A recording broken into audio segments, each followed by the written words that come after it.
pattern fishing is all about details. In pattern fishing, we want to duplicate patterns. We want to duplicate a depth, a bait, a casting angle, a retrieve, as many things as we can. Just the opposite of that is junk fishing, where we pull up, we look at a spot and say, yeah, the conditions are good for this spot, and then we pick the appropriate bait. As with today's fishing, we caught fish, I think, on 9 or 10 different baits today. We just threw the right bait to the right spot was the key to that. We got a lot of rods on the deck, and we're going junk fishing because the fish we're at a horrible moon phase, we're at a horrible weather condition. It's supposed to be 100 degrees and glass calm today. The lake is rising in the last couple days of August, or July, I should say. It'll be August in 2 days. And this is about as bad a conditions as I've ever seen to fish here in all the years I've fished here. The graph don't lie, guys. When I made probably 10 throws on that buoy, didn't catch anything, snuck up on it and looked at it with the graph, and there was fish all around it, and they just weren't biting. So I picked the drop shot up. I haven't been out on the lake hardly at all because we've been traveling around and filming everywhere, and I haven't guided here in like 6 weeks or more. Open your mouth, fish. And the fish have been getting a huge amount of fishing pressure. Oh, it ain't too big, but like I told you guys, we would locate fish in a hurry with a reaction bait. My first cast, second cast with the jerkbait got bit. My first cast with the lipless crankbait got bit. So now I know there's a group of fish here, and again, I can slow down and fish. Although that's not a horrible fish for this lake. That would be a legal keeper, actually. Yeah, so you can see where we're at. And this would normally be a long ways. That's a scrawny sucker. He's lost his shoulders for some reason. I don't know what's wrong with him, but we got him. And I got to hit him on a 2.5-inch Berkeley power tube in Gobi Magic. Actually, no, Lucky Penny color. That's Lucky Penny.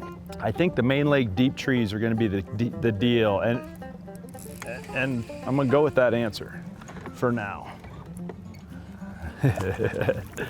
Come here, buddy.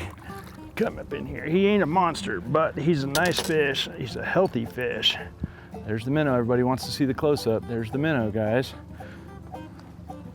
And there's our smallmouth. And they get a lot bigger than that. That is a legal keeper in here, and we're headed the right direction. But I was just telling you, we feel like with it, we've settled into these main lake, real deep trees right here. That's like 15, 18 feet. So what is junk fishing? Junk fishing is basically this, fishing to your immediate conditions, particularly when there's nothing super duplicatable. So in the instance of today's fishing, the lake is extremely high and still rising in the very end of July. And what that does is it creates a really unique situation for the fish that are here that are nowhere near doing what they would normally do. There's a lot more water, a lot more places for them to spread out, and there's not groups of fish. So the concept of junk fishing applies because we run around, fish a whole bunch of different stuff with the appropriate bait, and that's how we catch them. Had I been pattern fishing, I would have fished, say, only secondary points, and I would have run them with maybe just a crankbait and maybe a cleanup bait, a jig of some sort or something like that behind it.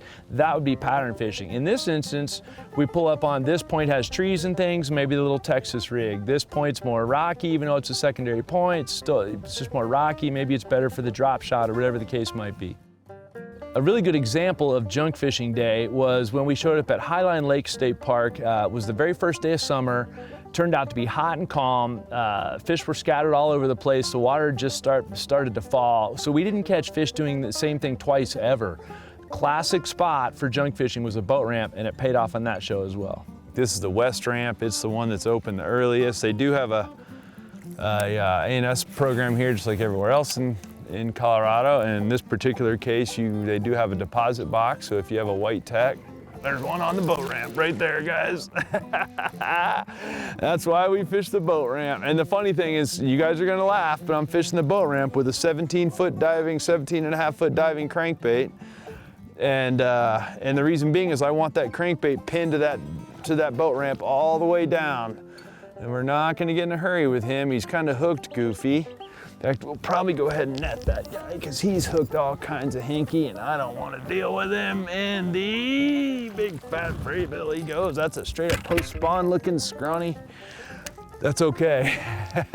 Conditions that we've run into, I don't care how scrawny this fish is, we have run into fish that are not the easiest to catch, and And therefore, I'm happy to have this one. Now, we have caught fish on 3 different baits so far this morning, and that's a good sign. This particular fish has played the fishing game before, long skinny sucker.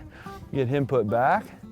See you, buddy, but right on the boat ramp, guys. We talk about it. We fish inlets, outlets, boat ramps, and dams if we don't know anything else about the lake. Well, we didn't know anything about this lake. We have now caught fish on the boat ramp and the dam. On that same day at Highline, we caught fish on a pipe sticking out of the dam. We talk about culverts a lot, or individual pieces of unique isolated structure, something like that. We caught them on those as well. So it's more a matter of mixing up and matching, just looking what looks good and fishing it instead of trying to duplicate scenarios, because the scenarios themselves aren't duplicatable. That should get bit right there, come on. Just like that. That's another one of those rock piles sticking out, guys, and that's why you do that. This feels like he might have some shoulders to him, and I'm just gonna stay down. I'm not in any hurry on these fish today. We're gonna fish for about 4 hours today, one way or the other. Got a little baby largemouth. As soon as he comes up in the boat, there we go. We got about 4 hours to fish before it gets too hot to be out here, guys. So we're gonna keep moving along, but that's a fatty, look at that thing. And we had the summer solstice as well as the dark moon. So we got all kinds of moon juju working for us right here. I don't know what exactly that's gonna do for us.